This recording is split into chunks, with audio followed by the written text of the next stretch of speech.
Bueno, mis queridos hermanos, entonces vamos a ver, es el tema número 5, dice el desarrollo y decaimiento de la Iglesia Católica, periodo medieval. Y si miran, ahí están varios incisos. Inciso A, que dice fuerzas del desarrollo, del 400 a 1300. El inciso B, fuerzas del decaimiento, del 1305 al 1517. El inciso C dice doctrinas de la Iglesia Católica Romana según el Concilio de Trayton en el 1545 al 1563 contra la Reforma. También el inciso D, pero vamos a ver en esta página, vamos a ver por lo menos esos 4 incisos. Si nos queda tiempo, vamos a mirar el inciso al continuar de la hoja. Entonces, vamos a ir con el primer inciso. El inciso A dice la fuerza del desarrollo del 400 al 1300. Pero lo invito a que vaya a una página antes, a la página 16. En la página 16 dice lo mismo. Si ve en los últimos cuadros abajo, dice el desarrollo de la Iglesia Católica Romana. Ahí está en el señalado con no sé si es I o es 1, pero dice fuerzas del desarrollo del 400 a 1300. Es el mismo tema, solamente que aquí lo explica un poquito mejor. Ya está un poquito más detallado y más adelante lo usa como algún repaso. Entonces, vamos a ver que es el mismo que ya les estuve diciendo ahorita. Dice, número 1, fuerzas del desarrollo del 400 al 1300. Estas son las partes más fuertes del catolicismo romano en los tiempos medievales. O sea, sí, estas son las partes en las cuales se fundamentaba el catolicismo romano y en el cual ellos mismos trataban siempre de alimentar eso para poder sostenerse como el imperio tanto político como religioso en aquellas épocas. Tenemos aquí en la fuerza del desarrollo, vamos a ver varios puntos. Primero, las doctrinas. En número 2 vamos a ver lo que es los líderes, la organización que ellos tenían, problemas que tuvieron con los musulmanes y los bárbaros, el tiempo. También vamos a ver lo que es el descubrimiento, lo que a eso se refiere al descubrimiento de las Américas, 1492. También vamos a hablar acerca del método de inclusión. Vamos a ver con el primero, dice doctrinas. Vamos a ver cuál era la fuerza en la cual el catolicismo romano se fundamentaba, pero vamos a verla en el área de doctrinas. Primero, dice doctrinas. Interpretación de Mateo 16, 18. ¿Sí sabe qué es lo que aparece ahí en Mateo 16, 18? Habla acerca de cuando nuestro Señor Jesucristo les pregunta, ¿quién dice la gente que soy yo? En eso se levanta Pedro y dice Pedro, tú eres el Cristo, el Hijo del Dios viviente. Entonces nuestro Señor Jesucristo le dice, de cierto yo te digo que tú eres Pedro, y sobre esta roca edificaré mi iglesia. Entonces ellos tomaban eso como doctrina, que ellos tenían la supremacía, porque nuestro Señor Jesucristo les había dicho que sobre Pedro iba a edificar la iglesia, que Pedro iba a ser la piedra fundamental de la iglesia. Entonces, cuando las personas no entienden lo que es la Escritura o no la leen, dicen, sí, cierto, es Pedro, la supremacía. Pregúntale a cualquier católico romano y te va a decir, no, es que hasta aún en el Vaticano tienen los huesos de Pedro. Pues así puedan tener los huesos de Pedro, la bicicleta de Pedro, las redes de Pedro, pero Jesucristo sigue siendo la roca. Pero ellos, como el imperio romano, como era la única iglesia que había en aquel entonces, de ahí fuera eran paganas, entonces ellos se adjudicaban todas esas cosas, incluso las promesas también se las adjudicaban ellos. Y pues esta era parte de su doctrina. ¿Y quién no quería estar con los ganadores? Otra, de que si no eran católicos, eran perseguidos y matados, o muertos, asesinados, sea más comprendido.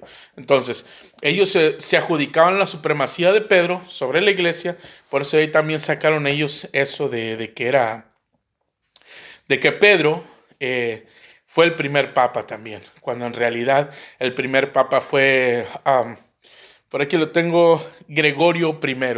Él fue el primer papa y ya fue nomás hasta el 540 después de Cristo, cuando se instauró el primer papa. Así es que cuando le digan algo así, que el primer papa, no, anteriormente había obispos. Sí, obispos en Roma, pero no eran papas. Igual tenían obispos en Roma, también en Corinto, también en Filipos, en donde quiera tenían obispos.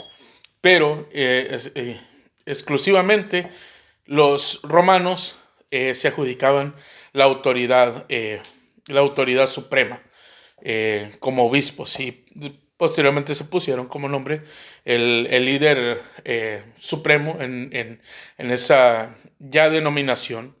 Ellos se adjudicaron como el papa, y ya eso ya fue para ellos algo supremo, algo jerárquico, podemos ponerlo de esa manera. Entonces, dice, si me pueden buscar, no sé quién traiga Biblia, si me puede buscar 1 de Pedro capítulo 2, versículo 4, a ver si en realidad quiere decir que Pedro iba a ser la piedra, la roca. 1 de Pedro 2:4. Gracias.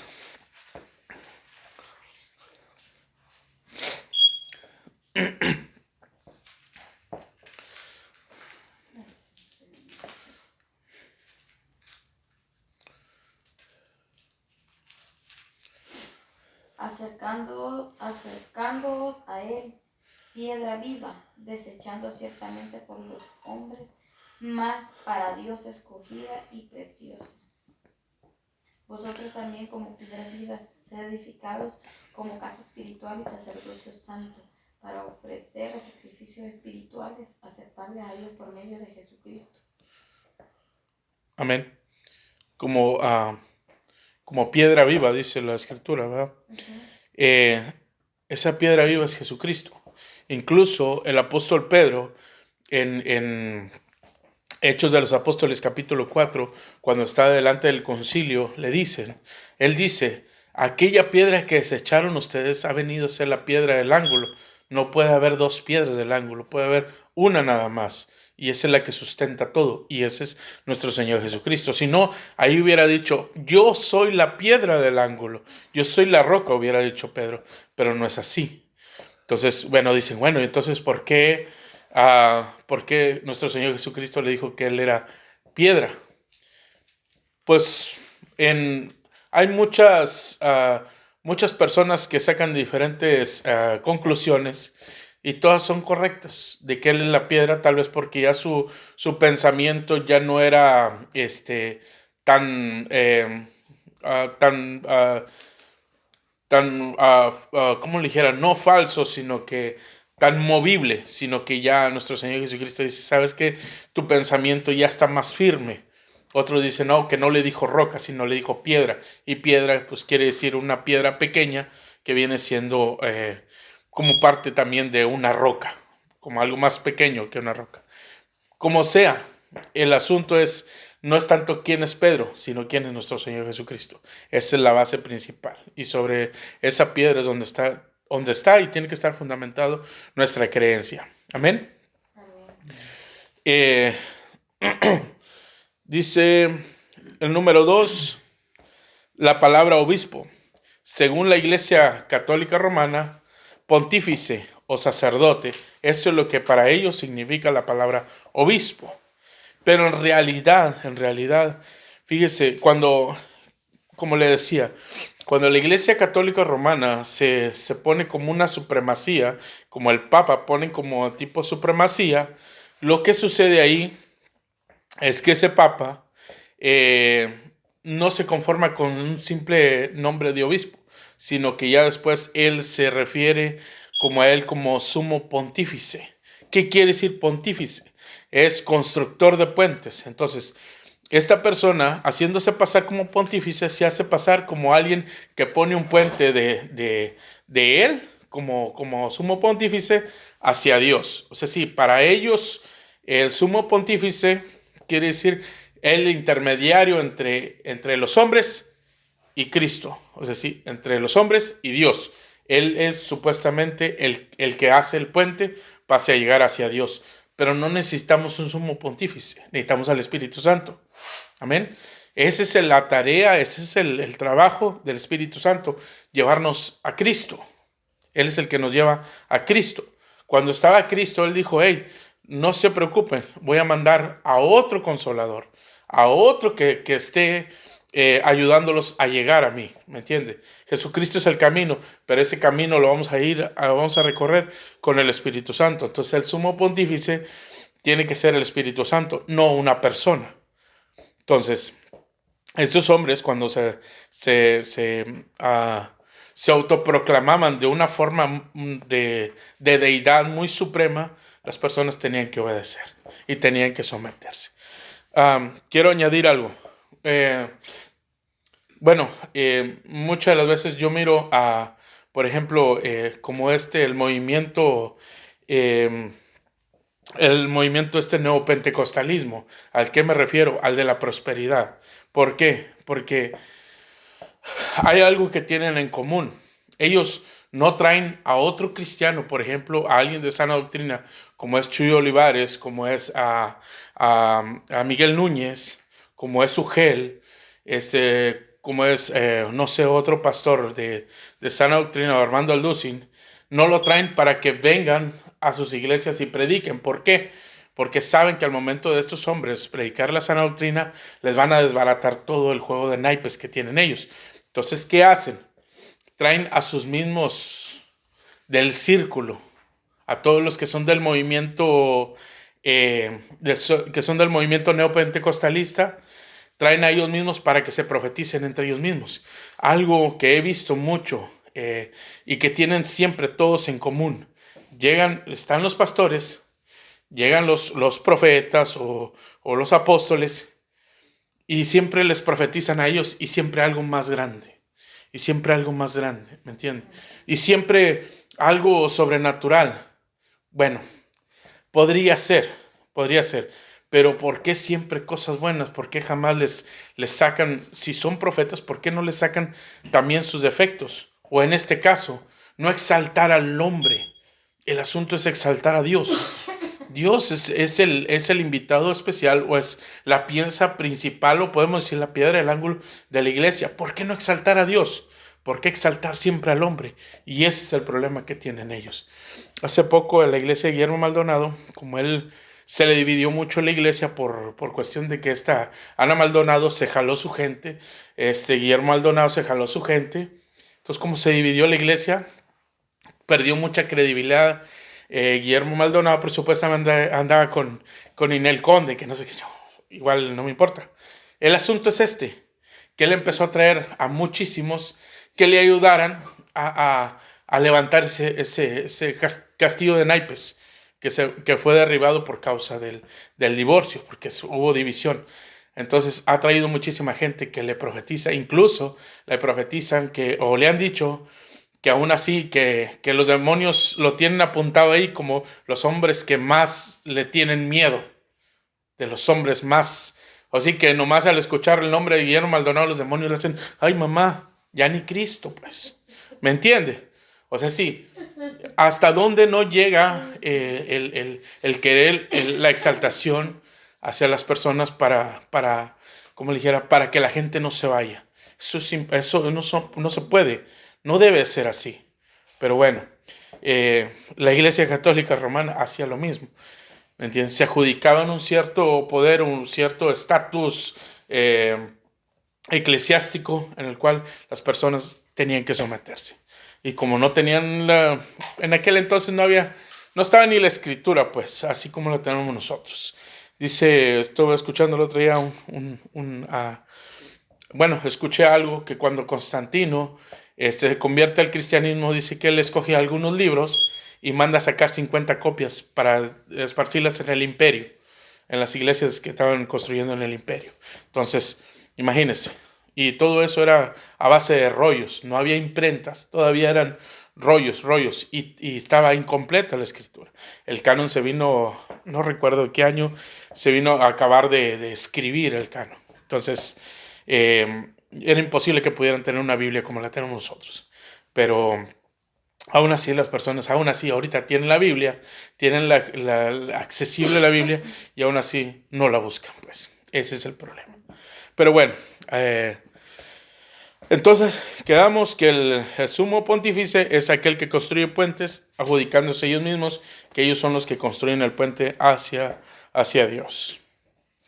Bueno, entonces de ahí otras doctrinas, y más de rato también vamos a ver unas cuantas doctrinas de las cuales la Iglesia Católica se afianzó, pues. Número 2, líderes. Vamos a ver un poco de los papas. Vamos a ver unos cuantos.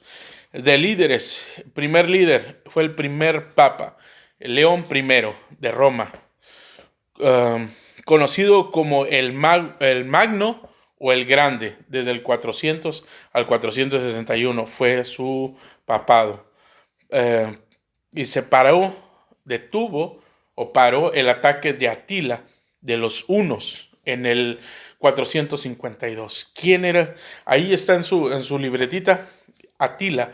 ¿Quién era este Atila? Era un, creo era un imperio mongol, y este era su líder, Atila.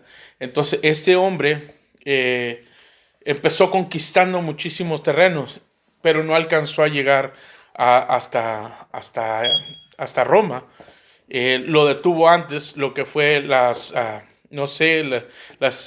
estrategias que usó este papa con sus ejércitos para poder detener a Atila. Entonces, este hombre fue algo muy bueno, porque si no, hubieran destrozado por completo al Imperio Romano. Bueno, para ellos. Entonces, él logró frenar el ataque de los hunos. Creo que no me puse a investigar más, porque ya me había quedado cieguito de tanto ver tableta y todo ese asunto. Pero creo es el imperio mongol, es uno de los más grandes imperios que se han levantado después de lo que fue, en los últimos tiempos. Bueno, él dijo, todo aquel que esto dijo León I de Roma. Él dijo, todo aquel que se resista a mi autoridad, o sea, sí, a la autoridad papal, va de camino al infierno. Esa era una de las amenazas que él daba. Entonces la gente tenía que someterse. Número 2, dice, él instituyó la pena de muerte a los herejes.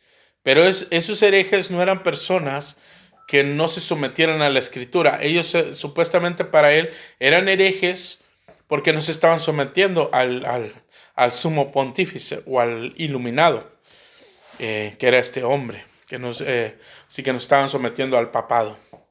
Esa era una de las proezas que hizo este hombre, y dicen que no fue tan malo, pero pues de ahí para adelante, quién sabe. Porque se pone uno a investigar, se mete uno a internet, se pone uno a investigar toda la información que pueda sacar uno de ahí. Toda esa información es información que tiene la misma Iglesia Católica controlada. Cuando busque de algún papa, siempre van a pasar lo bueno, pero jamás van a pasar lo malo. Está Wikipedia.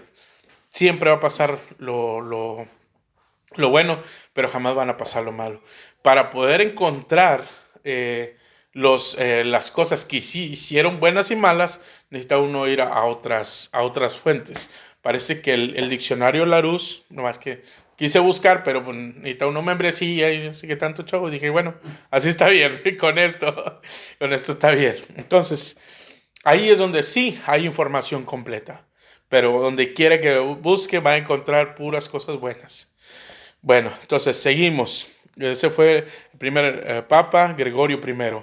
El segundo, este no es el segundo papa. Ha habido más papas, pero son de las personas que tuvieron algo sí, pues que marcaron la historia. León III, en el 800, coronó a Carlomagno, emperador del Sacro Imperio, y comenzó una alianza política. La intención de este hombre era unir la religión y el Estado.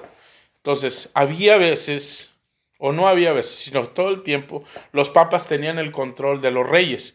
Cuando algún rey no quería hacer lo que el papa decía, lo excomulgaban, lo sacaban y ponían a alguien de su conveniencia. Por eso siempre se ha dicho que el Imperio Romano siempre ha sido político y ha sido político y eclesiástico o iglesia, podemos decirlo de esa manera. Siempre ha sido las dos juntas en un solo imperio, porque ellos ponían los que ellos querían. Entonces ahí marca que en el 800 coronó a Carlomagno y lo coronó como emperador del Sacro Imperio Romano. Vamos con el que sigue, Gregorio VII. Dice, él tenía el poder para excomulgar a los emperadores. Ya ve lo que le digo. Él estuvo en el papado en el 1076 después de Cristo. Entonces, este hombre, como le decía, ellos tenían el poder para poner los emperadores que ellos querían, y ellos podían quitar el que ellos querían. Los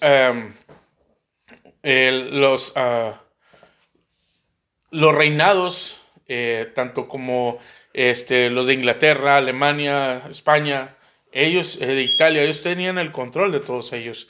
Nada estaba fuera de su control. Lo que era el Imperio Romano era grande, vasto y sobre todo era poderoso. Porque aún así pasó el tiempo y aún así sigue ejerciendo bastante poder sobre los reyes. Por eso en Apocalipsis dice que aquella gran ramera es aquella iglesia que tiene poder sobre las naciones y sobre los pueblos, sobre los reyes de la tierra. Por eso nos inclinamos que es aquella Babilonia, aquella ramera, se refiere a la iglesia católica. Pero bueno, no me gusta el chisme, entonces que no quiero levantarle falso, no se crean. Inciso C. Inciso C, ahora sí vamos a la página número 17. Inciso C, dice, la organización. Esta era y es la centralidad de la Iglesia Católica. La centralidad es la centralidad de un solo líder, las ciudades gobernadas por diócesis y parroquias. O sea, sí, la Iglesia Católica lo que tenía era que no solamente tenía un solo líder, solamente una sola cabeza para ellos, el sumo pontífice o el papa, según ellos. Pero no todo el tiempo fue así. Hubo partes en la historia de la Iglesia católica que tuvieron hasta 4 papas al mismo tiempo, y cada quien se excomulgaba. Yo te excomulgo, y yo te excomulgo. Si yo te corro, yo soy el único papa. Y así, por un tiempo largo, había un papa en Roma y había otro en Constantinopla, en Turquía. O sea, sí, y de ahí se tiraban y se peleaban y se jalaban las greñas, pero ninguno quería ceder el paso porque a nadie le convenía. Entonces, hasta que el último, el papa que estaba en Roma, ese dijo, dijo, aquel es un usurpador, yo soy el verdadero porque yo estoy plantado sobre Roma, sobre Italia, sobre donde Constantino, según ellos, fundó según ellos, dio el poder para ese lugar. Pero Constantinopla fue puesto ese nombre por medio de Constantino. Entonces, entre ellos mismos se peleaban, entre ellos mismos se echaban, pero ninguno tenía la razón. Entonces, el Imperio Romano decía que no, que desde un principio en Roma ha sido la iglesia, la principal iglesia y la primera iglesia. Entonces, de ahí todavía hasta la fecha no los podemos sacar de ahí. Entonces, ya sabrá. Entonces, ahí ellos tenían esa forma de organización que tenían un solo líder. Imagínense, de repente saliera un líder de ellos, un papa de ahí de México tirándole al Papa Francisco. No les convendría. ¿Hasta aquí vamos bien o nos regresamos? No, bien. Ya vamos varios años adelantaditos. Vamos a ver, inciso de musulmanes y bárbaros. Vamos a ver un poco acerca de eso. Ahí lo tienen en la hoja número 17. Dice musulmanes y bárbaros. Los musulmanes invadieron a Palestina y al este del imperio. Centros fuertes del cristianismo cayeron. Es que a veces no entiendo, pero tengo que escribirlo como me lo pusieron ahí. Solo Roma se mantuvo sola como un centro cristiano. Entonces, haz de cuenta que casi le apagan la mecha, pero no pudieron.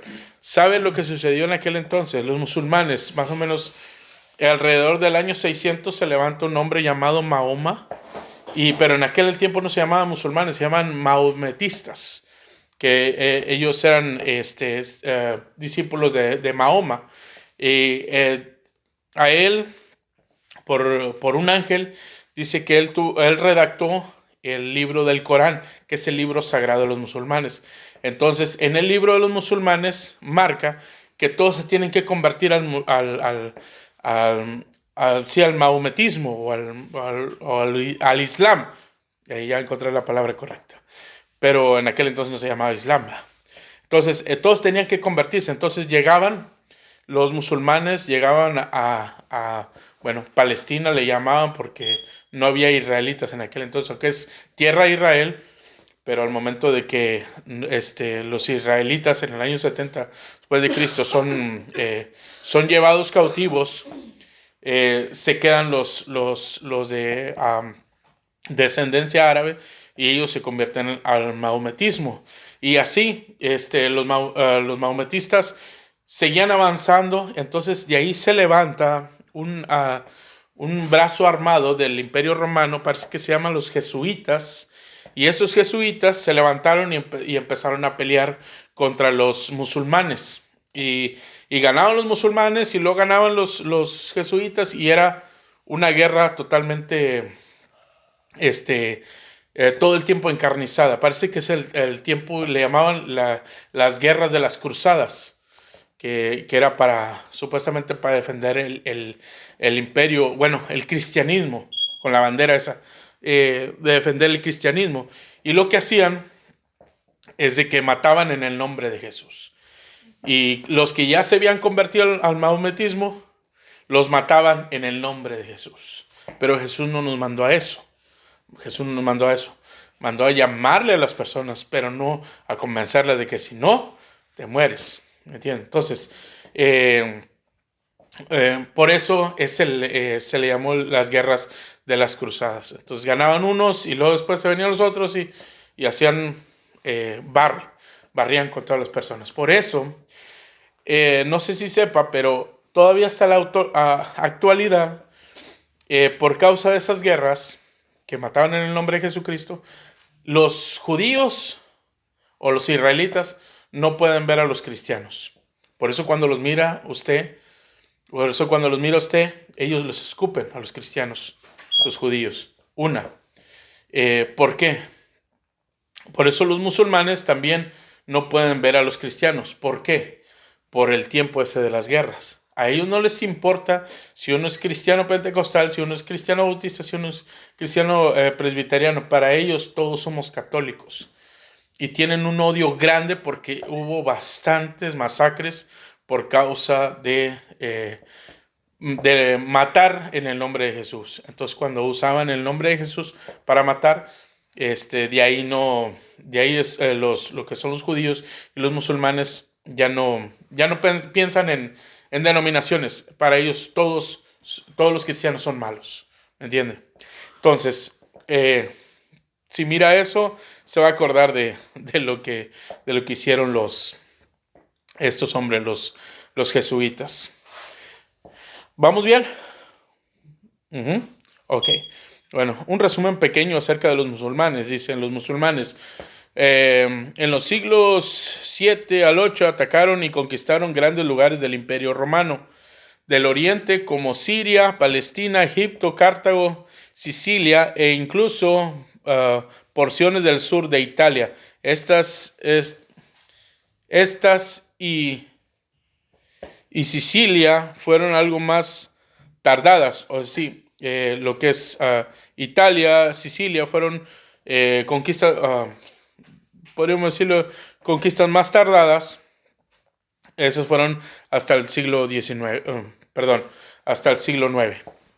Entonces, lo que sí barrieron de recién que se levantó el maometismo fue con Siria, Palestina, Egipto, Cartago. Fueron las ciudades que fueron conquistadas por los musulmanes. Seguimos, los bárbaros. También hablaba acerca aquí de los bárbaros. El inciso de musulmanes y bárbaros. Bueno, los bárbaros, un resumen pequeño, dice, las invasiones de los bárbaros fueron en el siglo III, del 212 al 305 después de Cristo. Son una serie de inclusiones dentro del Imperio Romano, llevándose a cabo para saquear y robar por bandas armadas. Entonces, si ellos no tenían en sí un propósito más que robar y saquear. Eso era lo que hacían los bárbaros. Pero los musulmanes, ellos sí querían convencer a las personas al maometismo. ¿Vamos bien? Ok, vamos. El tiempo. Inciso E, el tiempo. Dice, con el tiempo las personas nacieron y no conocieron otra institución cristiana. No había Biblias y estas no se les daban al pueblo. La ignorancia de las escrituras conducía a que se aceptase todo como si en verdad el Papa fuera Cristo, el vicario de Cristo, según ellos. Entonces, esa era la fuerza que tenía el Imperio Romano. Quitarle la Biblia a las personas, no darle lo que es la doctrina esencial y tenerlos en ignorancia para que aceptaran a su sumo pontífice y no lo desecharan. Casi mirarlo como si fuera el mismo Cristo.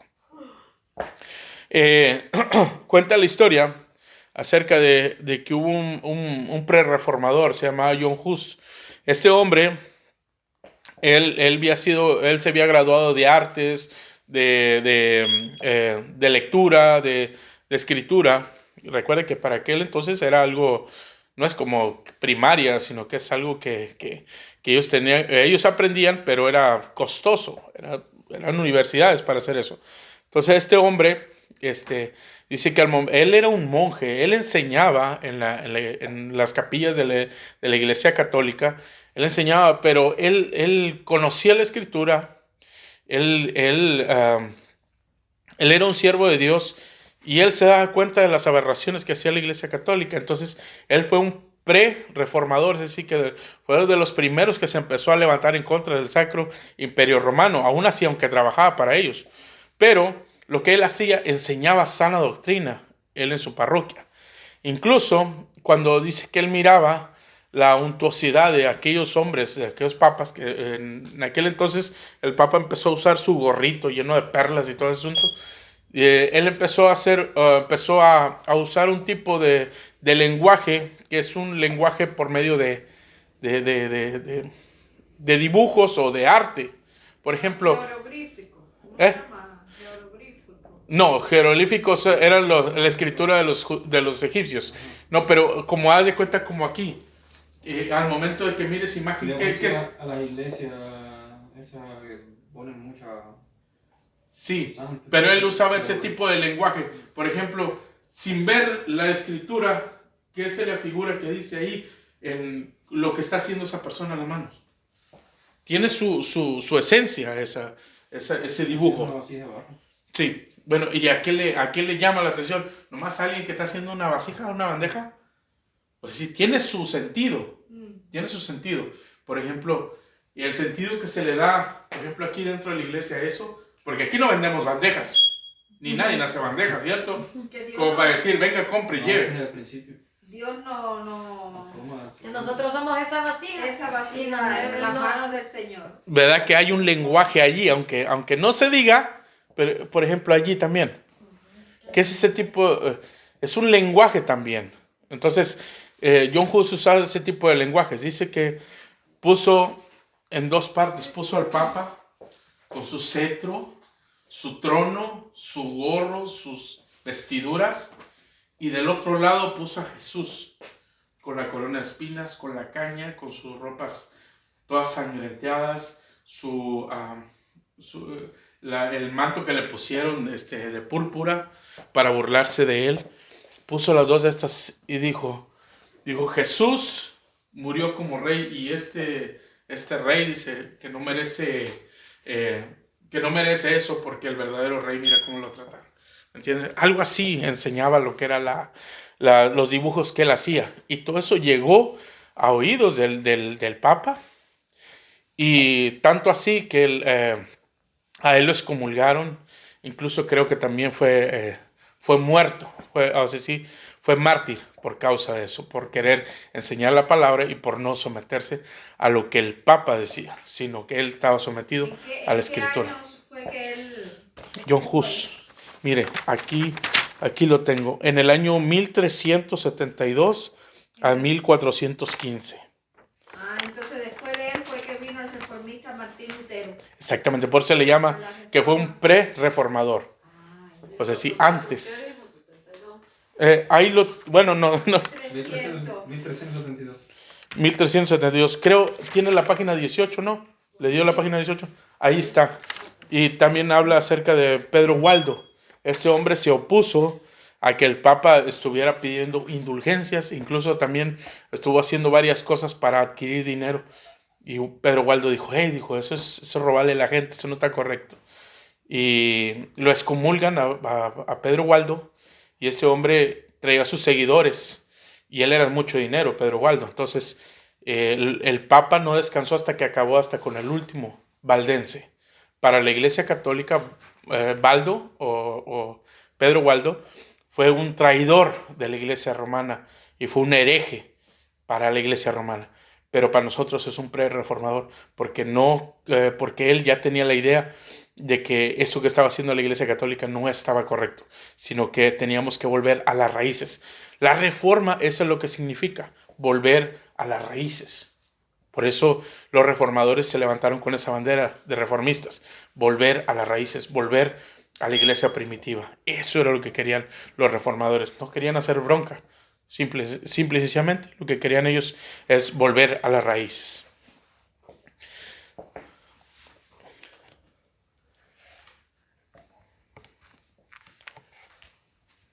¿Cierto? Bueno, ok. Seguimos, entonces ya se me olvidó dónde nos habíamos quedado. Y bueno, en el tiempo. Bueno, ahora vamos al inciso F, que es descubrimiento. Ahí sí, dice, América fue conquistada por España, quien trasladó su fuerte catolicismo romano a las colonias, las Filipinas y África. ¿Qué fue lo que sucedió aquí? Cuando Cristóbal Colón llega al continente americano en 1492, me acuerdo muy bien porque fue un examen, sí, pero fue un examen de geografía que tuvo, de historia, no recuerdo, y dije que no se me va a olvidar esta fecha, y todavía hasta la fecha no se me ha olvidado. Entonces, recuerdo muy bien esa fecha. Entonces, cuando descubren, entonces no llegó Cristóbal Colón matando, no. Él lleva las noticias y después viene la conquista. Y después traen a los monjes y estos monjes empiezan a aplicarles la típica maniobra de que si no te conviertes, cuello. ¿Sí? Entonces, ese fue lo que ellos estuvieron haciendo y como los indígenas no querían someterse porque pues ellos tenían sus tradiciones, tenían sus dioses y todo ese asunto, entonces empezaron a acabar con todos. Y ese fue el asunto por el cual mataron. No mataron porque por otra cosa más que el motivo era el motivo del catolicismo romano, por no someterse. Por eso más adelante empezaron a los indígenas que se empezaron ¿cómo le dijera? Pues empezaron a aceptar lo que es el catolicismo romano, no cristianismo, sino catolicismo romano. Se les inventó una historia. Se les inventó que un indígena llamado Juan Diego encontró en el Tepeyac una imagen de la Virgen y que ahí dijo, yo quiero que aquí me construyan un templo, por eso la Basílica de Guadalupe está en esa montaña, supuestamente el Tepeyac, y por eso esa fue una forma de jalar a todos los indígenas y convencerlos de que en realidad tenían que ser católicos, ¿me entiendes?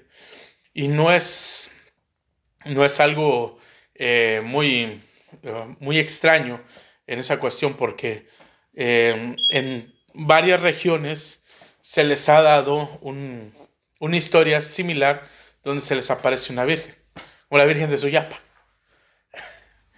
¿Qué sabe de esa historia? ¿En Cuba? Ajá. Allá dicen que en la parte oriental allá apareció una virgen en los cielos. ¿O sí? Sí, allá la gente lo vio. Pero sabemos que eso de quién viene, porque de Dios no es. Sabemos que no. Dios no comparte su gloria.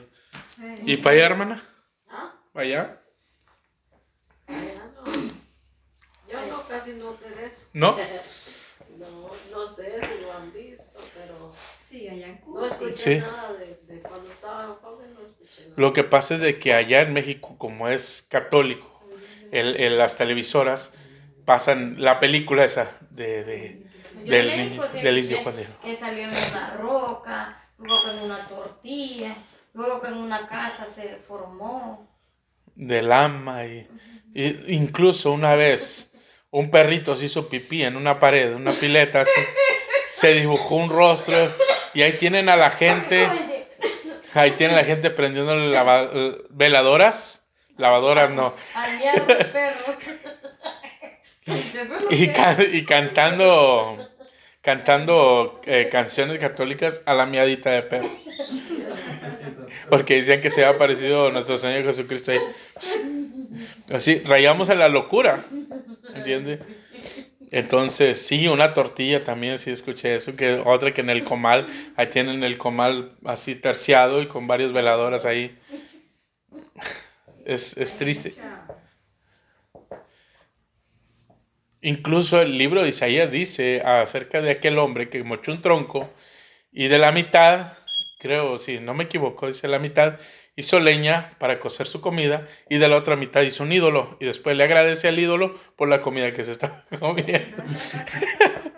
Sí, y el Señor dice, bueno, pues, ¿qué cosas tan locas? ¿Cómo le vas a pedir un tronco? ¿Cómo le vas a agradecer un tronco de la comida que ya tenías? Nomás. Y le agradece también por la leña. Bueno, pero esa es otra historia. Bueno, entonces, no me dijo de la Virgen de Suyapa. No sabe nada de eso. No. No, bueno, yo sé que sí hay para allá. La Virgen esa, pero no sé la historia. Necesito aprender. Que la casa de Virgen de Suyapa, la reina de Honduras, cancelo en el nombre de Jesús. Ay, Jesús. Ya eso se la sabe la tonadita. Ay, no, hermano, si es que eso se pasaba en todos los canales a las 12 del mediodía. Oh, sí. Y de allí, cuando se iba a cerrar el canal, tipo 10, 11 de la noche, que ya se daba, esta es la última transmisión, y ya cerraban con eso. Cuando era el mes, yo no sé si es ahorita en enero. Pero cuando era que celebran eso ya. Creo que ahorita en enero es. Sí, Y ya pasaron eso. pero está tremendo. No, allá hay un día para dedicarle a eso, que Sí. salen a las calles. Ahí hay una Sí, mezcla. Con allá también hay un día. antorchas y con no sé qué más. Y ¿No sabe qué día? el día 8 de septiembre De septiembre. se le dedica el Día de la Virgen. Yo creo que es ahorita en enero. Y entonces salen con esa virgen de plástico por ahí para allá a montar, no sé qué, y le dan la vuelta al pueblo con antorchas y con todos los rituales que ellos hacen. Así, el día 8 de septiembre. No, allá en México es el 12 de diciembre. De ahí se pasa para Honduras en enero. Alcanza a llegar a enero. Ajá, Y luego se pasa para Cuba. O a lo mejor de Cuba ya se fue para allá, para México. No, de 3 de febrero 3 de febrero, ya ve. es el Ajá. Día Nacional en honor a la Virgen de Suyapa.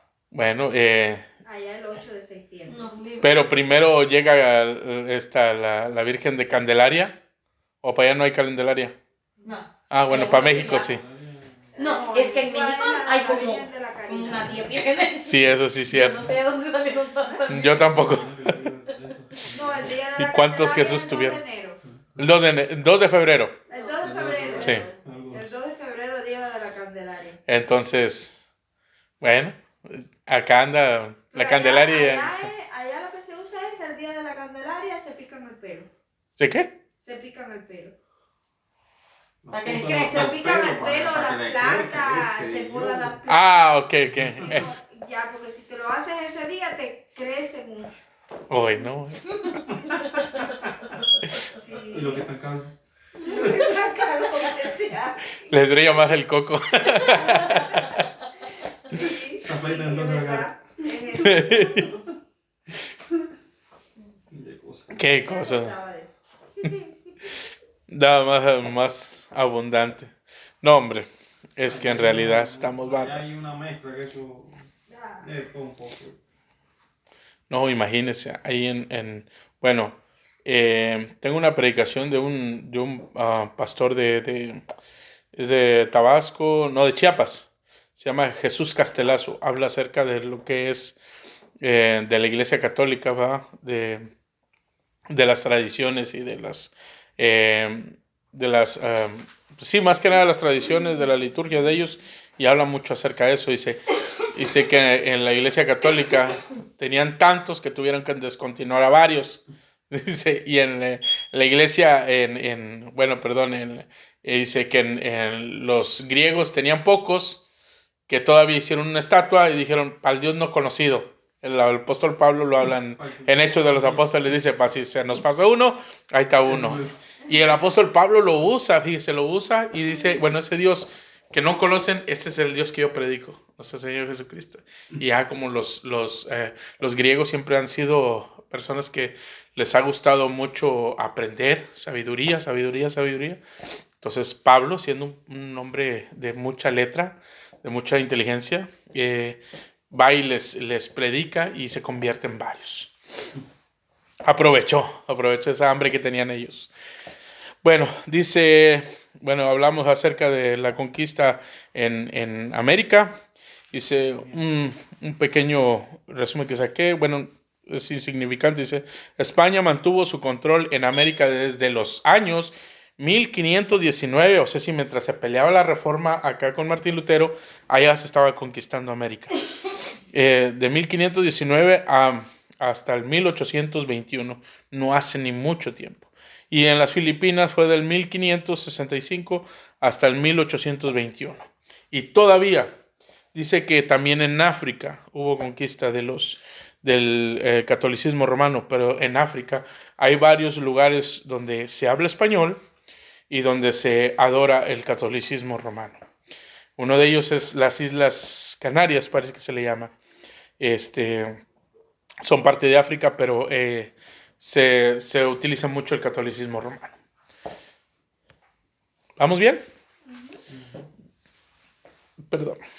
Y el último, el inciso G, dice método de inclusión. Dice, aunque rechazando, ¿dónde lo tengo? Método de inclusión. Dice, aunque rechazando algunas prácticas inmorales, la Iglesia Católica Romana, incluyó muchas prácticas ateas y paganas en sus dogmas, con el propósito de incluir las culturas y sus prácticas. Por ejemplo, el fetichismo. ¿Qué es el fetichismo? El fetichismo es poner tu confianza en un objeto o usarlo como un objeto del cual te da suerte o el cual te pueda ayudar en cuestión de adoración, pues. Es decir, Hoy en este tiempo se está usando mucho también en la iglesia romana el fetichismo. Hace poco vi a ¿quién es? Alberto Motesi, de los mismos de ahí del neopentecostalismo. Este hombre trae una espada, dice que es la espada de Salomón, y con el que toca lo unge, como si fuera rey. Entonces él está poniendo su confianza en ese metal, en esa espada, y eso no es correcto. Eso llega a rayar en lo que es el fetichismo, en poner la confianza en un objeto. ¿Me entiendes? Eso también, cuidémonos mucho de eso, porque ya también el fetichismo se metió a la iglesia cristiana. Ya está, ¿no? Sí, sí. Hubo un evento, bueno, yo lo vi de esta manera, tal vez no lo quiero ver muy exagerado, pero yo lo vi de esta manera. Una vez en un congreso de damas, se rompió un jarrón, en una predicación se rompió un jarrón, o rompieron un jarrón, eh, y hubo varias hermanas que fueron y agarraron un pedacito de ese jarrón. Está bien, dice, no, es para acordarme de aquel evento. No, ni para eso puede servir, porque eso forma parte también de un fetichismo. ¿Por qué? Porque no necesitas un objeto para que te pueda recordar lo que Dios ha hecho contigo. Es tu vida la que manifiesta lo que Dios ha hecho contigo. Y si nuestra vida no refleja eso, entonces hay que buscarle, pero a Él, no al objeto. Entonces ahí entra en cuestión de fetichismo. Y eso es lo que tener mucho cuidado. Magia también. Pero sí, es buena observación. Se ha metido mucho y bueno, vuelvo otra vez a lo mismo de fetichismo. Y le voy a decir una cosa, como lo miramos mucho en internet, creemos que eso ya es es parte de la iglesia, pero hay muchísimas cosas que se practican en internet que no son bíblicas tampoco. Y caen en este tipo de fetichismo, brujería, magia, que eh, a veces nosotros creemos que todo eso es de parte de Dios, pero no lo es. ¿Me entienden? Entonces hay que tener muchísimo cuidado con ese asunto. Otro, magia. También la magia se ha metido mucho también, bueno, perdón, estamos hablando de la iglesia romana, pero cabe adentro. Ellos metieron mucho también lo que es la magia y querer impresionar a las personas para que su método de inclusión pudiera servirles para fundamentar más el catolicismo romano. Otra de las cosas que adoptaron en inclusión para que la gente no se vaya, la infalible, la idolatría. Poner a alguien en el cual te pueda representar. Por ejemplo, la adoración hacia la Virgen y la adoración hacia los santos, supuestamente eso es para que no mires directamente a los ojos a Jesús. La mamá de Jesús puede interceder por ti, a Él, para que Jesús no te destruya cuando lleves tus pecados. Puedes hablarle, le puedes decir a la mamá, hey, María, ¿puedes hablar con tu hijo Jesús? Por favor, mira que yo me equivoqué. ¿Me entiendes? Sí, no tiene sentido. También dice la oración a los santos, que también los santos interceden por nosotros. Pero en realidad los santos o la Virgen tiene algún poder como para que ellos puedan interceder por nosotros. Exactamente, no tienen ningún poder. Otra cuestión, si tuvieran ese poder o si el mismo Dios les diera ese poder, entonces Dios fuera un mentiroso y sí comparte su gloria con las demás personas. No comparte su gloria con nadie. Nadie de ellos es omnipresente para que le pueda, porque ellos dicen, no, donde quiera que le hables te va a responder el santo. ¿Cómo? No son omnipresentes. El omnipresente es Dios y Él es el único que puede escucharnos. No, que una vez escuché al padre Luis Toro, decía, es que miren que allá en Primera de Reyes, cuando Adonía le dice a la mamá de Salomón, le dice, quiero casarme con Isaac Tsunamita porque, no me estoy equivocando, no, creo que no. Dice, me quiero casar con ella, porque Salomón ya agarró el trono. Esta mujer parece, no me quiero equivocar.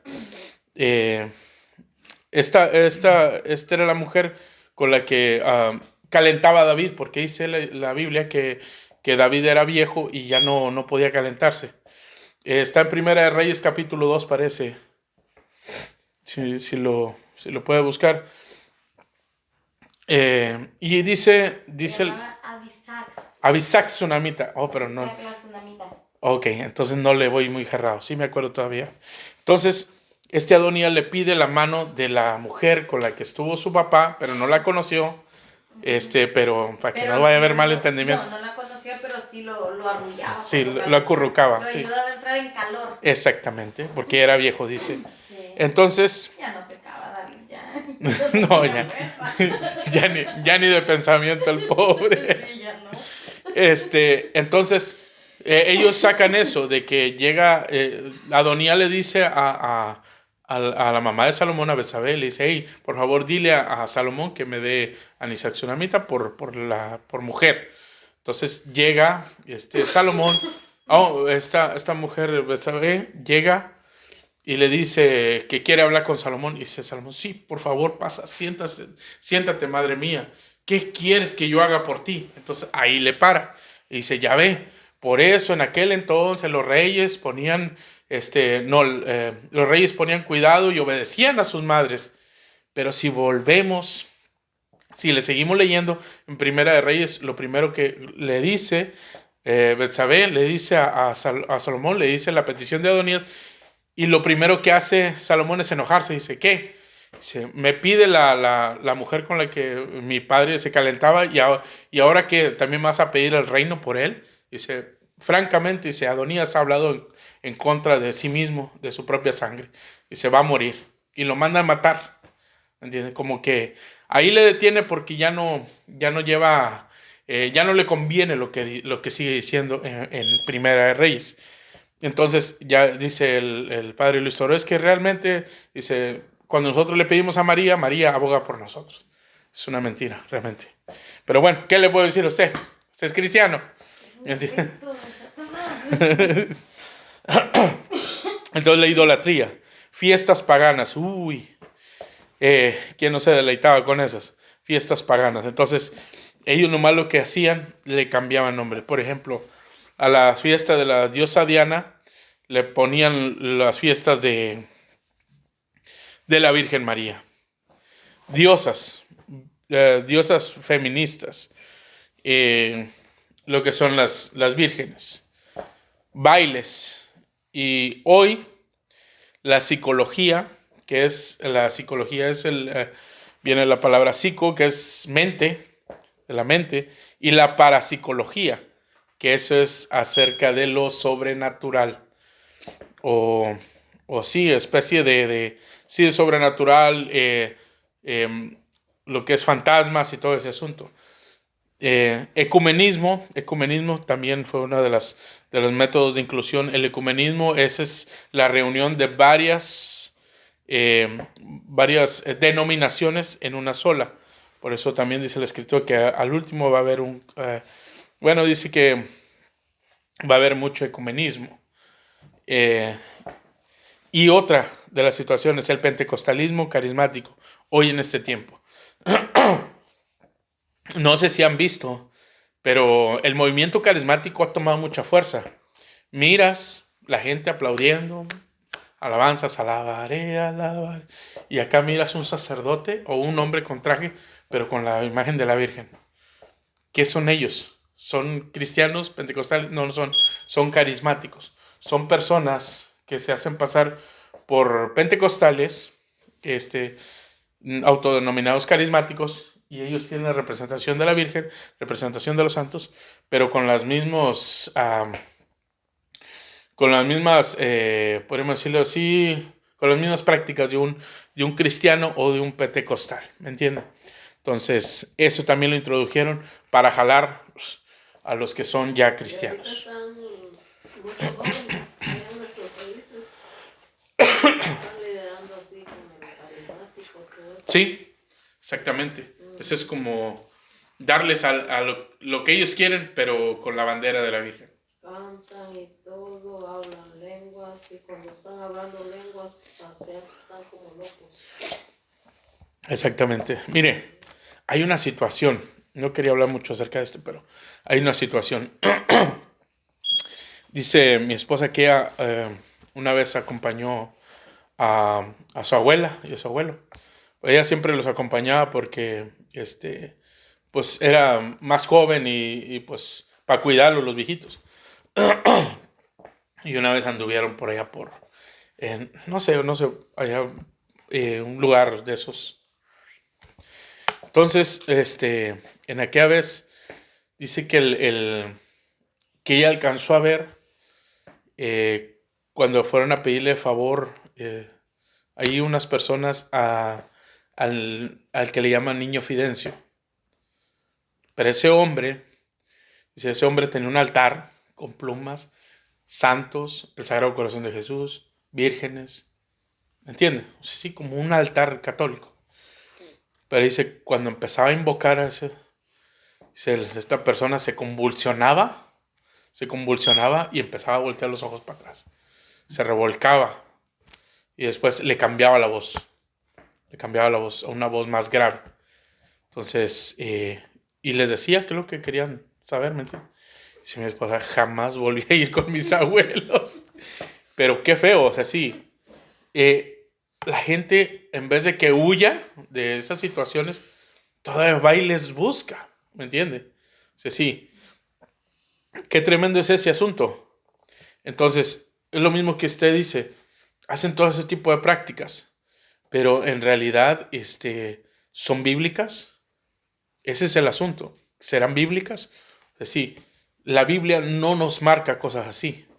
La Biblia nos marca... Poder el demonio de la gente. La Biblia nos marca que cuando eso sucedía era cuando a alguien le caía un demonio. Está el endemoniado gadareno, el endemoniado de aquel principal de la iglesia, el endemoniado que quisieron sacar a aquellos judíos que en Hechos capítulo 19 cuando dijeron te conjuramos por el nombre de Jesús, el que predica Pablo, dijo, bueno, Jesús conozco, a Pablo conozco, pero ¿ustedes quiénes son? Y los acabó, los hizo tierra. Los desvistió y ahora los corrió bien golpeados. ¿Por qué? Pero en realidad, pues, imagínense una super fuerza. El endemoniado gadareno rompía las cadenas. Tremendo, ¿no? Pero tú quién eres, fuera. Échale. ¿Qué cosa va? Bueno, vamos al que sigue. Inciso... Ok, volvemos otra vez a la página 17, donde dice el inciso, ya vimos el inciso A, ahora vamos a ver el inciso B, que es en fuerza del decaimiento. Las cosas que le empezaron a afectar a la Iglesia Católica Romana.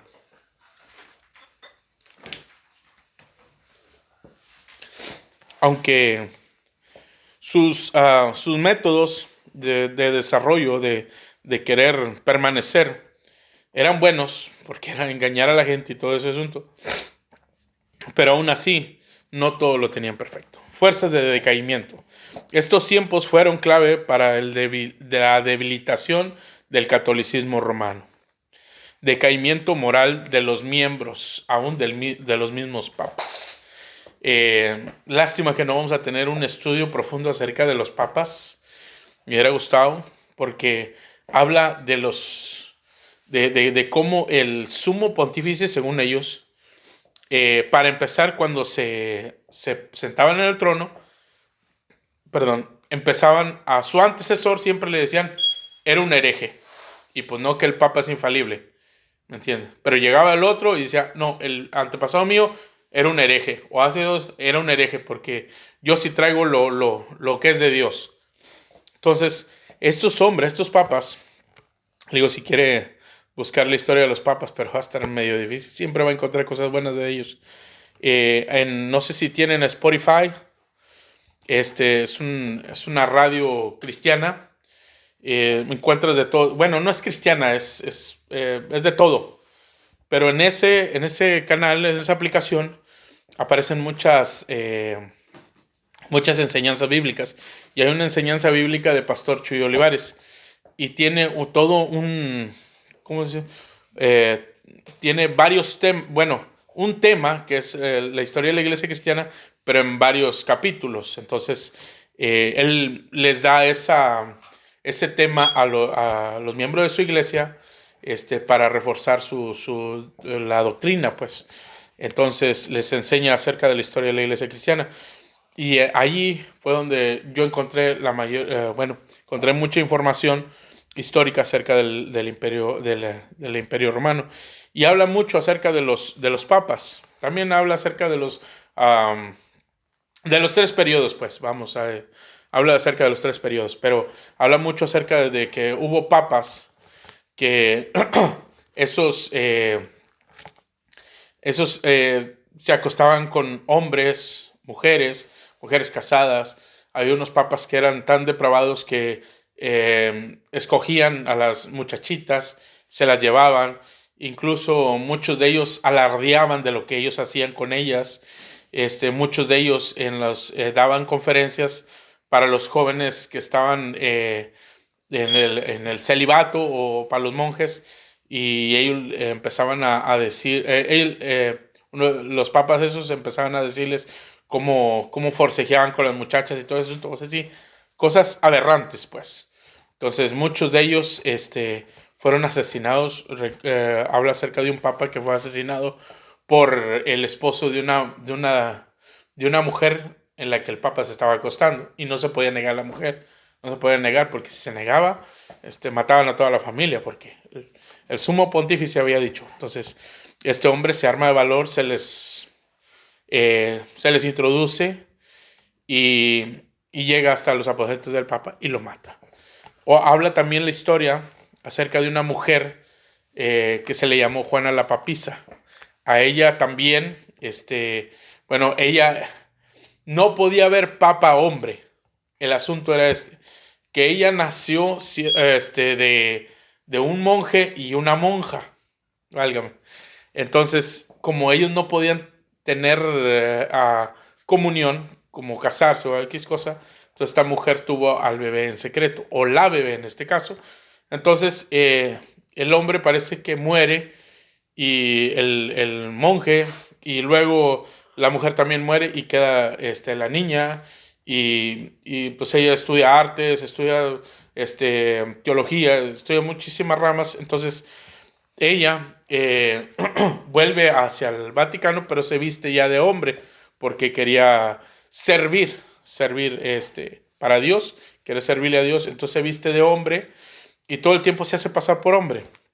El asunto es de que ya estando como hombre, se enamora de un muchacho, y ese muchacho la preña, y más adelante el que estaba de papa fallece, y pues no encuentran a nadie mejor más que una persona totalmente letrada para ponerla como papa, y piensan que ella era un hombre, entonces la ponen como papa. El asunto es de cuando ya estaba a punto de parir, pues se cubría, ¿va? Sus vestidos y todo, ya estaba a punto de parir. Ella tenía que oficializar, como siendo papa, tenía que oficializar una fiesta patronal, y la subieron a un caballo, y por cosa del destino el caballo se movió, X cosa, ella cayó, y donde cayó, pues se descubrió que ella era mujer y que estaba embarazada.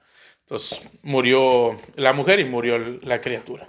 Pero esa situación no aparece en la historia de los papas, y solamente hay unas cuantas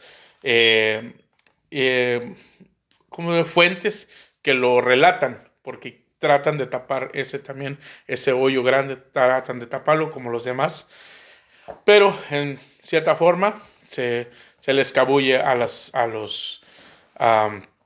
la iglesia romana en este caso. Está tremendo, ¿va? Y le digo, lástima que no alcanzamos a ver ese asunto, pero igual no nos perdemos de mucho. Vamos a seguir hacia adelante. Prefiero que veamos acerca de los reformadores.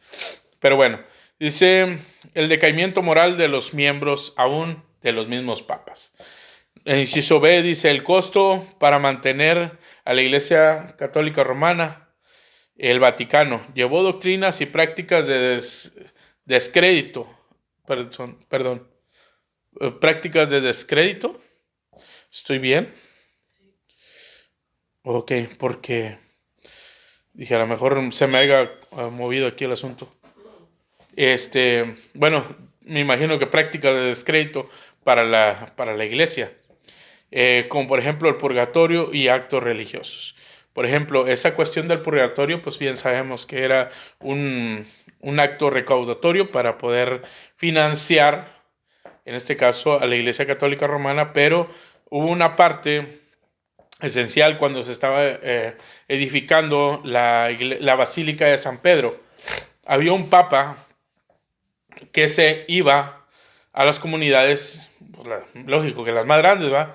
Y empezaba a decir que por cada chelín que soltaran en la ánfora que ellos traían, era un alma que se sacaba del purgatorio.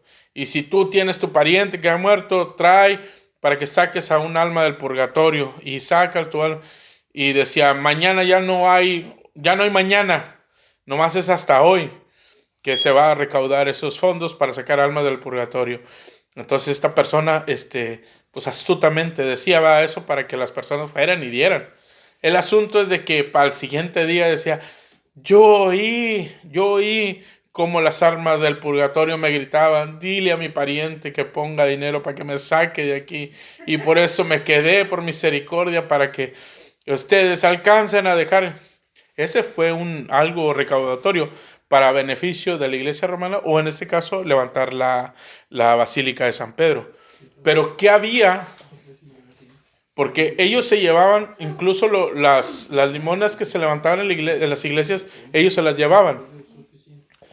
Hubo una iglesia que se las ingenió todavía más. Ahí le va. Se las ingenió mejor. Porque dice que cuando llegaban las personas a levantar el dinero, los que venían de parte del Papa, les dejaban sin nada ahí en las basílicas o en las iglesias. Entonces hubo un monje que se le ocurrió una idea y de un pedacito de piel le echó en un frasquito, en otro frasquito puso una estillita, un pedacito de palo, tabla, en otro puso leche. Y decían ellos, vengan a la iglesia y vengan y den porque aquí está, este es el prepucio de Jesucristo, un pedacito de carne. Es el prepucio. Qué falta de respeto. No, espéreme. Esta es la estilla de la cruz de Cristo. Vengan y den dinero, porque el Vaticano venía por todo lo demás. Ahí le va lo peor. Y este frasquito de leche, y ese es de los senos de la Virgen María. Dígame. En serio, búsquenlo en la historia. Es algo ridículo. No se lo No se cortó la leche. No, es que es algo milagroso, hermano. Ese de por medida. Y ya de por vida. Entonces, si se da cuenta, entonces ellos empezaban a recaudar fondos porque llegaban los que se llevaban el dinero, los dejaban sin nada, ellos tenían que ingeniárselas, si no, no comían, ¿me entienden? Y ellos inventaron esa situación. Ahí también está la predicación de Jesús Castelazo, también habla acerca de eso, de lo que es lo que tenían los frasquitos. Pero bueno, entonces, todas esas situaciones, vamos a ver, ahora sí vamos al inciso C, dice la Santa Inquisición. Esa fue, como le decía hace rato, una de las formas también en que la Iglesia Católica perdió mucha credibilidad. La Santa Inquisición, dice, la Inquisición brutal trajo mala fama para la Iglesia Católica. Millones de personas fueron quemadas o brutalmente torturadas por su fe y negarse a la Iglesia Católica Romana. En pocas palabras, si no eras, como le decía hace rato, las personas las convertían a fuerzas. Por eso los musulmanes ni los judíos pueden ver a los cristianos porque para ellos todos son católicos. Entonces eso trajo más mala fama, no tanto para el Imperio Romano, no tanto para la Iglesia Católica, sino para nosotros también.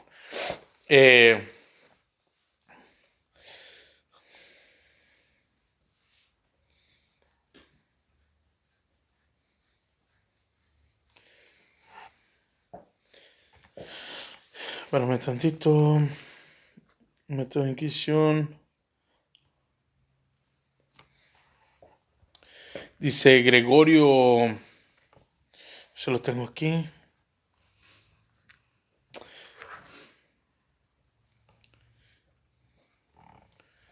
Bueno, dice Gregorio noveno, fue papa en 1227, del 1227 al 1241, perdón.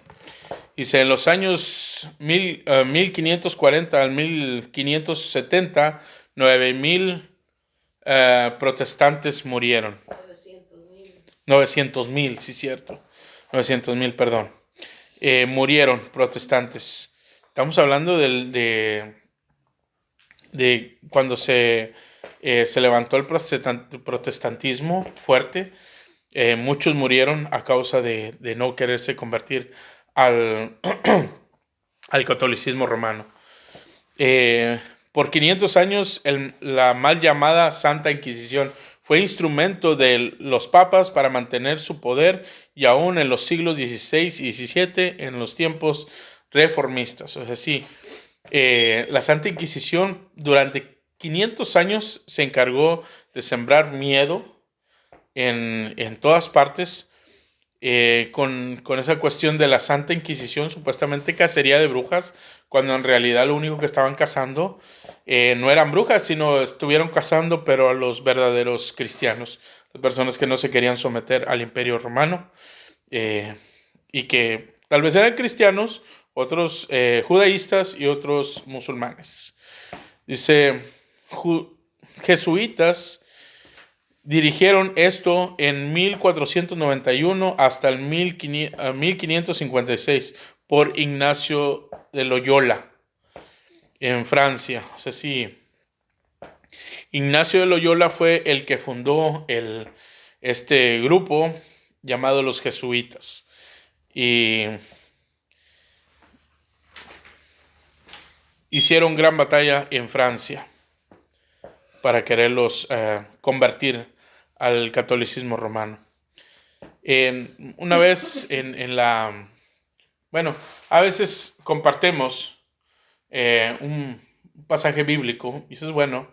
Lo que sí hay que tener mucho cuidado con la imagen que ponemos de fondo, porque muchas de las veces se ha usado la fotografía o la imagen de un hombre, un guerrero, con la cruz aquí enfrente, así postrado, y un versículo bíblico. Hay que tener mucho cuidado, porque puede ser que sean o los soldados de Constantino o los de la Santa Inquisición, porque la Santa Inquisición usaban en su armadura una cruz enfrente. Entonces, ellos no eran de Cristo, aunque tuviera la cruz, no eran de Cristo, porque ellos mataban por causa del catolicismo romano. Entonces, haz de cuenta como si pusiéramos algo malo y encima un versículo bueno. No tiene, como dice nuestro Señor Jesucristo, no puede salir de la misma boca, no puede salir agua dulce y salada. Entonces, hay que tener mucho cuidado con ese asunto. Hay muchas cosas que parecen buenas, pero no son buenas. Entonces, dice, la Biblia fue traducida, eso fue la Santa Inquisición. Ahora, el último dice, la Biblia fue traducida de la Vulgata Latina al inglés por el académico John Wilfie. Wilfie, suena como Wi-Fi. Dice Wilfie, en el año 1384. Lamentablemente, la Biblia se terminó de traducir después de la muerte de Wilfie. Pero aún así, este hombre era también un miembro de la iglesia, un académico, pero pues son de los pre-reformadores también, los que se levantaron en contra de las falsas doctrinas de la Iglesia Católica Romana. Entonces, lo que hace este hombre, empieza a traducir de la Vulgata Latina hacia el inglés para que todos pudieran tener acceso a las escrituras. Y antes de que terminara, lo mataron. También pasó con Cipriano de Valera y los fundadores de la Biblia Reina Valera, también les sucedió algo similar. Entonces, ellos también eran monjes católicos, pero no sé, ese celo, ese amor, esa llama del Espíritu Santo dentro de ellos que los hace aún así rebelarse en contra de las autoridades terrenales, para poder exaltar la autoridad de Cristo. Y ahí terminamos con John Wycliffe. Ahora vamos a la doctrina de la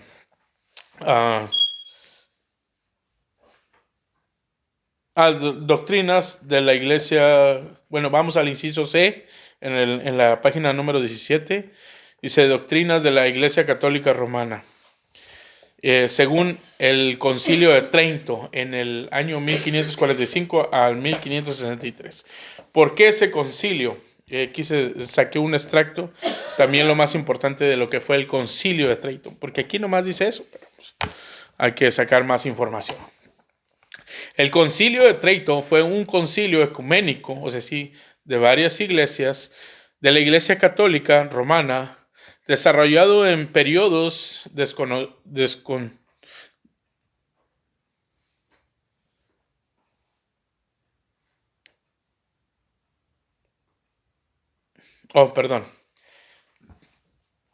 dice desarrollado en periodos descontinuos durante 25 sesiones entre 1545 y 1563. O sea, sí, no fue que se sentaron una vez, sino que hubo 25 reuniones para tratar el mismo tema en el Concilio de Trento. El mismo tema. Entonces, pasaron, ¿qué fue? Alrededor de 22 años, de 1545 a 1563, más o menos. Entonces, todo ese tiempo se tardó para poder sacar una conclusión en ese concilio. Se tuvo lugar en Trento, una ciudad al norte de Italia. Se convocó como respuesta a la reforma protestante, o sea, sí, se levantaron en contra de los protestantes para aclarar diversos puntos doctrinales. Sus objetivos fueron definir la doctrina católica y disciplinar a sus miembros, condenando la reforma protestante, considerada como herejía.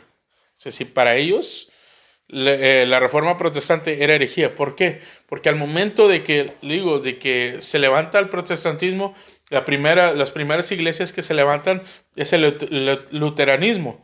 Tenían los mismos dogmas, podríamos decirlo casi, pero con la simplicidad del enfoque infalible hacia la Escritura. Entonces, recordemos que Martín Lutero era un monje católico, pero al momento de salir de ahí, él sigue con ciertos dogmas, iguales que la Iglesia Católica, pero ya con la centralidad en la Escritura, quitando todo tipo de herejías. Pero para los católicos eso era herético. Este concilio definía la doctrina de la Iglesia Católica sobre las Sagradas Escrituras. O sea, sí, que la Iglesia Católica estaba por encima de las Sagradas Escrituras. La tradición, los sacramentos y el celibato estaban por encima de lo que era la Escritura, prohibiendo a los sacerdotes casarse. Recuerdan eso lo que dice el apóstol Pablo, que en los últimos tiempos habrá hombres que prohibirán casarse. La afirmación de la supremacía de la autoridad papal. Volvemos otra vez al Papa y con su autoridad suprema. El concilio definió nuevas normas dogmáticas, litúrgicas y heréticas de la Iglesia. Es decir, dogmas son enseñanzas, liturgias son doctrinas y éticas de la Iglesia. En especial las prácticas rechazadas por los protestantes. Por ejemplo, la presencia real de Cristo en la Eucaristía. Cuando ellos hacen la Eucaristía, dicen que la hostia se convierte literalmente en el cuerpo de Cristo. Eso es antibíblico, esa es herejía, es una aberración. Justificación por la fe más las obras. Eso también es una herejía, porque por fe somos salvos. Las obras son consecuencia de nuestra salvación, no para ganarnos la salvación. Dice, conservación de los 7 sacramentos. Perdón.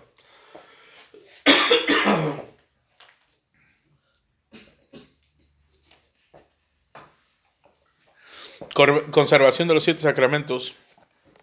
Las indulgencias, Otro, dar dinero para salvar a las almas.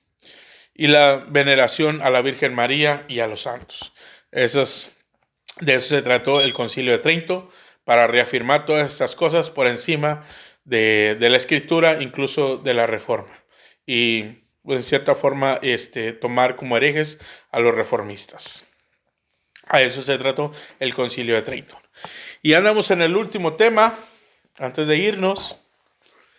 Dice, otras fuentes de oposición al papado. El papado, ¿sí? Otras fuerzas, Sí, ¿qué dije? fuentes. Ajá. Es que eran unas fuentes que tenían mucha fuerza, ¿no? Ok, otras fuerzas en oposición al papado. Sí, cierto. El papado no es bíblico, es como la marca de esta última que vamos a ver el día de hoy. A la próxima semana vamos a ver lo que son los reformadores, también en el mismo tema del desarrollo y decaimiento de la Iglesia Católica.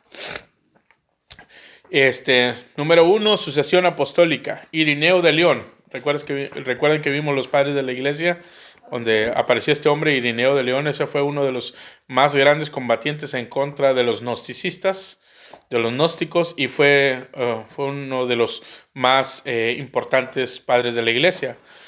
Dice Irineo de León en el año 185 después de Cristo y Tertuliano en el 2000 después de Cristo hablaron de otras iglesias con fundación apostólica, por ejemplo, Corintios, en Grecia, Filipos, en Macedonia. O sea, sí, que no solamente en Roma había donde tenía que estar la sede, sino en Corinto también había sedes, en Filipos también había sedes. Entonces, no sé, en Filadelfia, vamos a hablar acerca de las iglesias de Apocalipsis. Entonces, sí, no hay una supremacía en un lugar. La iglesia de Cristo es espiritual. No hay un lugar terrenal donde podamos decir, aquí es donde se asienta el verdadero poder de Dios. No, el poder de Dios o la presencia de Dios la traemos nosotros. No hay iglesia física que pueda tener la franquicia, pues, a eso me refiero. Sino que cada uno de nosotros somos iglesia de Cristo. Entonces, eso fue lo que discutían Irineo de León en contra de las, bueno, no en este caso de los papas, pero en aquel entonces la iglesia de Roma, aunque tenía obispos, pero ellos también se adjudicaban eso, como que ya venía de tiempo atrás, antes de que se sentara el primer papa, Gregorio I, antes de que se sentara ese papa, ya había cierta, ¿cómo le dijera? Ya había cierta opulencia en los obispos de Roma. Un obispo que estuvo en Roma también en los tiempos de Policarpo le mandó decir a Policarpo, porque Policarpo parece que pastor de la iglesia de Esmirna, este hombre les dijo, este papa les dijo este obispo les dijo que le dijo a Policarpo que cambiara la fecha de la Pascua. Dijo Policarpo, ¿por qué nos vamos a someter a ti? Si tú quieres celebrar la Pascua, celébrala, pero nosotros la vamos a celebrar como siempre la hemos celebrado. Entonces, como que ya había cierto querer tener una supremacía ya con la iglesia de Roma. Y no necesariamente era la iglesia católica romana, pero ya tenía era cristiana, pero ya tenía un cierto empuje acerca de eso. Entonces, eso era la falla que tenían ellos como sucesión apostólica. El número 2 dice Gregorio I en el 590 al 604, el gran papa de Roma admitió de la iglesia de Antioquía y Alejandría tenía una misma fundación apostólica como Roma. ¿Por qué? Porque la fundación apostólica que tenemos nosotros es la del Nuevo Testamento. Esa es la fundación apostólica. No hay, como se adjudica ahora la Iglesia Católica, que ellos son la Iglesia Católica Apostólica Romana. O sea, así que de ellos viene la secuencia desde Pedro hasta ahorita el Papa Francisco, como sucesión apostólica. Eso no existe. Si recuerdan cuando hablamos acerca de los padres de la iglesia, lo que pasó, se les pasó la antorcha, lo que es la autoridad o podemos decirle así, el peso de la iglesia. para mirarlo de una forma más humilde. Entonces, incluso Gregorio I decía que no solamente Roma tenía la autoridad apostólica, sino que había varias iglesias que también la tenían. Número 3 dice el Papa León I en el 440 al 461, primera vez que se habla de la primicidad del apóstol Pedro. Bueno, aquí está equivocado porque también estuve estudiando acerca de eso, pero también los obispos en Roma también, desde mucho antes que estuvieran los papas, también ellos también se adjudicaban la supremacía de Pedro. Entonces, ahí también hay un pequeño error, pero vamos a pasarlo de esa manera. Dice, primera vez que se habla de la primicidad de Pedro como el apóstol. Y ya tenemos los versículos bíblicos de Mateo 16, 18 y 19, que habla acerca de nuestro Señor Jesucristo, que le dice, de cierto digo que tú eres Pedro, y sobre esta piedra edificaré mi iglesia. Igual Lucas, capítulo 22, 31, y Juan 21, 15. También que habla acerca de eso. Número 4, dice Juan, ya casi terminamos. Juan Crisóstomo, llamado el Boca de Oro, ese era un predicador, pero tremendo. Siempre han marcado la historia los predicadores que han sido tremendos en las predicaciones. También Charles Spurgeon le llamaban también el príncipe de los predicadores por la habilidad que él tenía para predicar el evangelio. Bueno, pero estamos hablando de Juan Crisóstomo, el Boca de Oro. En el 345 al 407 dijo, la roca en Mateo capítulo 16, 18 se refiere a la confesión y no a Pedro como persona. O sea, sí, Juan Crisóstomo, él hablaba y decía que cuando se refería a nuestro Señor Jesucristo a eso, se refería a la confesión que hacía nuestro Señor Jesucristo, no a la persona de Pedro. Ambrosio, también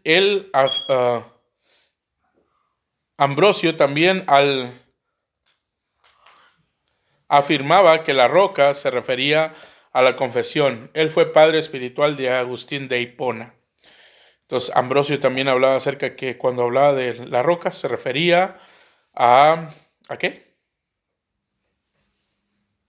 A la confesión, no a la persona de Pedro. Sí, pues. Entonces, San Jerónimo.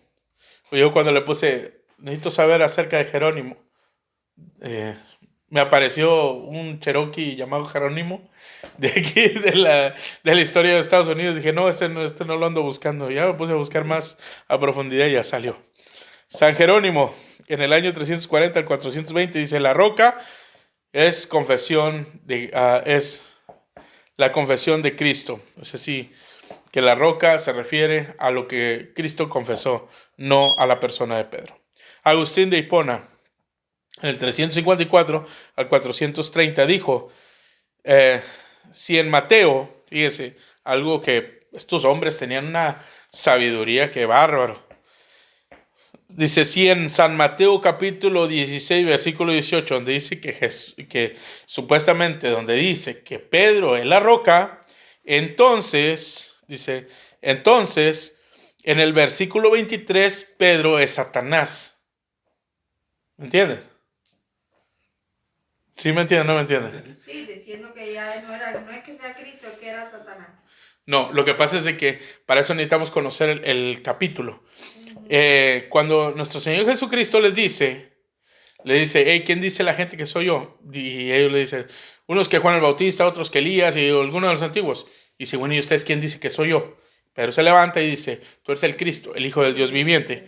Entonces Cristo le dice que de cierto yo te digo que tú eres Pedro, y sobre esta piedra o sobre esta roca edificaré mi iglesia, y las puertas del Hades no prevalecerán contra la iglesia, contra ustedes. Entonces, como que hace una pausa y luego después dice, es necesario que yo vaya a Jerusalén. Señor, que de ninguna manera te acontezca eso. ¿Me entiendes? Y dice, quítate delante de mí, Satanás, porque me eres tropiezo. Entonces dice, si en el versículo 18 habla que Pedro es la roca, entonces Pedro también es Satanás, porque en el versículo 23 el mismo Cristo le dice que él es Satanás. ¿Entiendes? O sea, sí, usando un juego de palabras para mostrarle que en realidad no podemos tomar algo y usarlo y el otro que es similar, desecharlo. No, si vas a usar una cosa, usa la otra también. ¿Entiendes? En un sentido. Entonces, hasta ahí la clase, porque ya iré. Qué bárbaro. Gloria a Dios.